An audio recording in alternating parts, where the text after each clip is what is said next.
I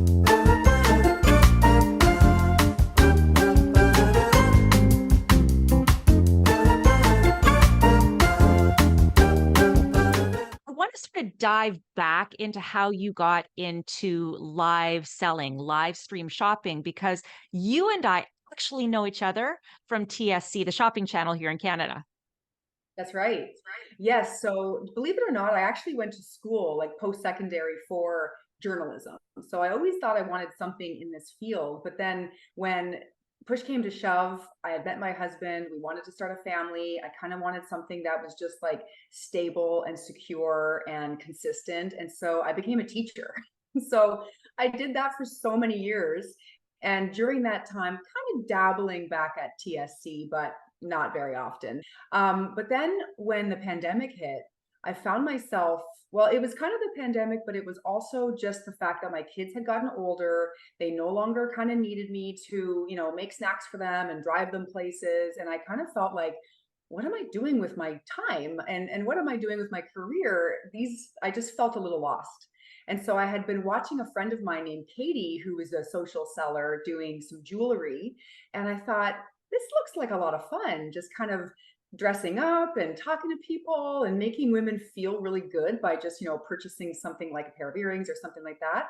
And so that's kind of what got me interested. And then I saw Seint makeup and I thought, this is really cool because this is a way for women to feel really good about themselves in a quick and easy way, even if they've never touched makeup before. And so I was able to kind of get on board and learn all about it and help women feel amazing.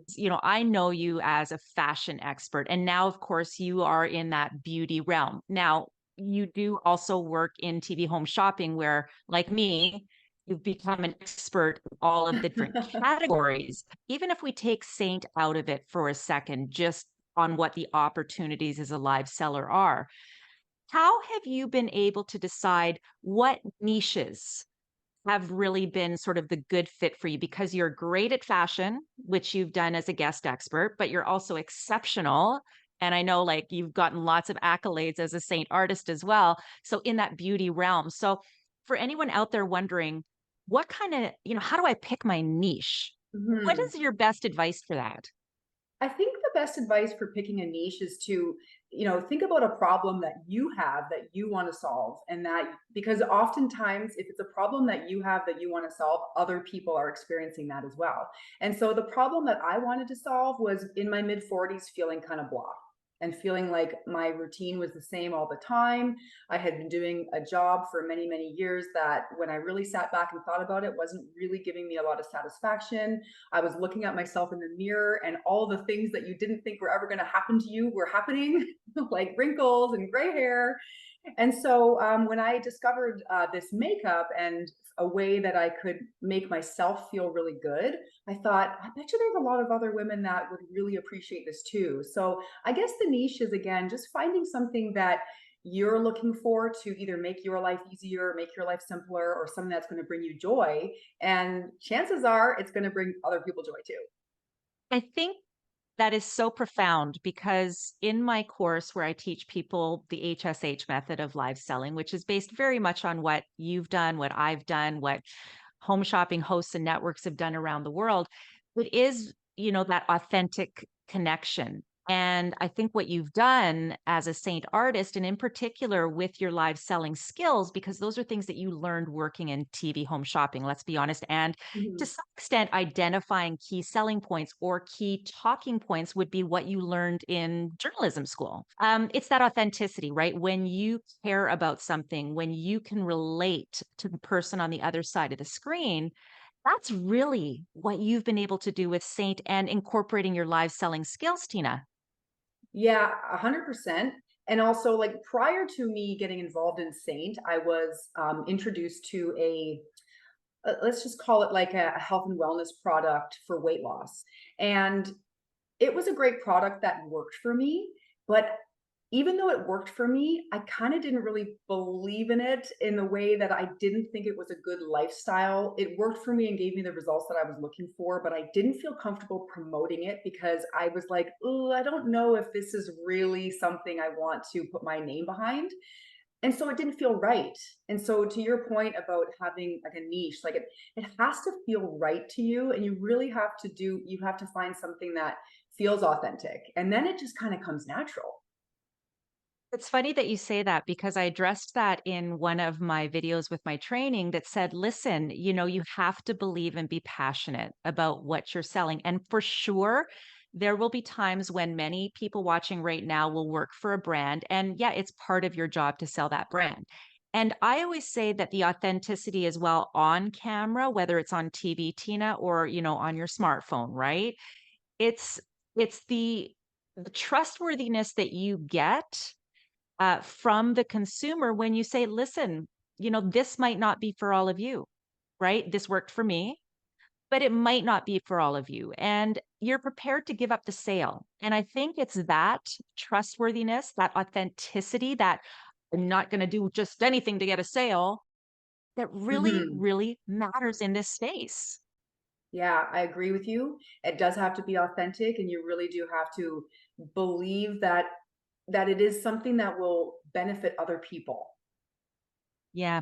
I want to talk a little bit about you as a Seint artist. I've obviously, like everybody, seen lots of Seint artists. It's Yes. fascinating, sort of the whole concept of it. And I encourage people to check out your social media. I'll put the key up there as well for them to experience you as a Seint artist. But just sort of speaking in more broad terms, there are Seint artists that obviously show the demonstrations, which is great. And in the captions, they'll have basically what we call a call to action in live selling, right? It's like, get in touch with me so that I can color match you. What I have been just thrilled to see with you in particular, Tina, is how you've incorporated the live selling aspects to it to incredible success. I watched one of the conferences that you had, I think it was in Texas, where you got recognized for your incredible sales. And I have to think live selling skills helped with it. Absolutely. Okay. So, I mean, first of all, I've been doing this now for like 2.5 years. So, I mean, if I scrolled back to 2.5 years ago to watch some of my first videos, it's not seamless and it's not flawless and it's very real. But I think that's what people really like. I think especially in the beauty industry, but really in any industry with television sales or social selling, people want to see real people. I think people nowadays are a little bit we're on to the Photoshop and the filters and the like 19-year-olds selling skin cream for 40-year-olds. Like it's like we kind of can smell that a mile away. It's refreshing for people to see authenticity and real people. One of the biggest things that was difficult for me at the beginning, which has gotten easier over time, was going on live social media with no makeup on. And that was like I didn't that was actually one of those things that almost made me not become a Seint artist, because I was like, you mean I'm gonna have to demonstrate this makeup and show people what I look like without makeup on? I thought that was kind of scary. But I think by just doing that scary thing, and so many of us learn in these types of entrepreneurship in like industries, that you just have to take those chances and be brave and do the things that scare you, because it is the things that often people will appreciate and are really drawn to. Your honesty, like I don't have the greatest skin. I have very red, patchy skin. I have some sunspots that have developed over the years, and I have discoloration under my eyes, and that's relatable. So I think that's what the key is to be just yourself and be relatable. You're a teacher, right? Yeah. I mean, you teach people and have taught people also how to communicate, how to describe certain things and all of that. Hmm. And I Hmm. think for me, live selling offers a depth that maybe doesn't always, exist in traditional face-to-face selling. And what I mean by that is when someone can touch a product themselves, you don't have to rely Right. on language as much. When Okay, they good can point. taste something themselves, you don't necessarily have to tell them what they're tasting or going to taste because they're going to taste it for themselves. Two-dimensional. So I can't reach out and do the makeup for you, or I can't let you smell the perfume. You have to rely on my wording to help you understand what that is and what it feels like and what it smells like. And so having really good communication skills is something that is key.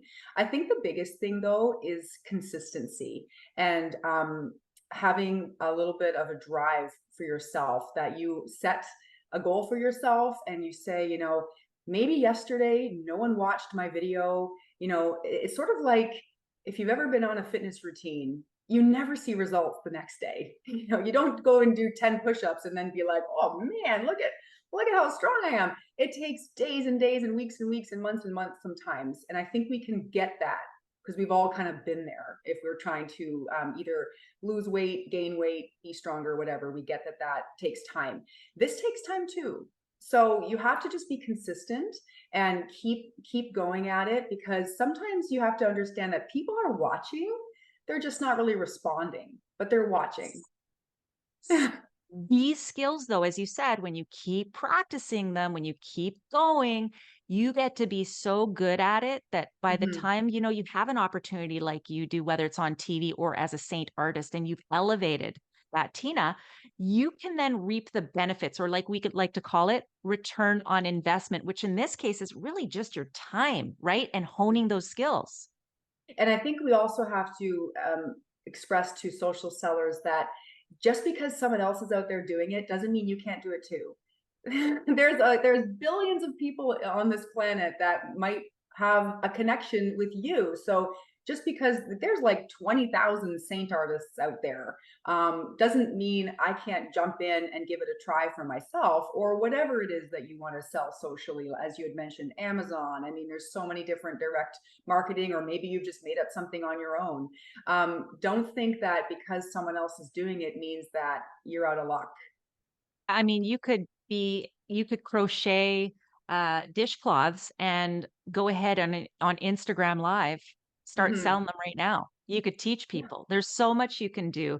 And you're doing it all. For anyone that wants to reach out to you for a color match or to learn a little bit more about Seint, and maybe even becoming a Seint artist and maybe incorporating live selling skills, in that, how can they reach you, Tina? I can be found on Instagram at It's Tina Osburn. And I also have a business text number. It is 705-771-3353. Amazing. Well, keep selling. Keep looking as gorgeous as you are without and with your Seint makeup. Thank you so much, Thank Tina. you. Thank you so much, Dawn.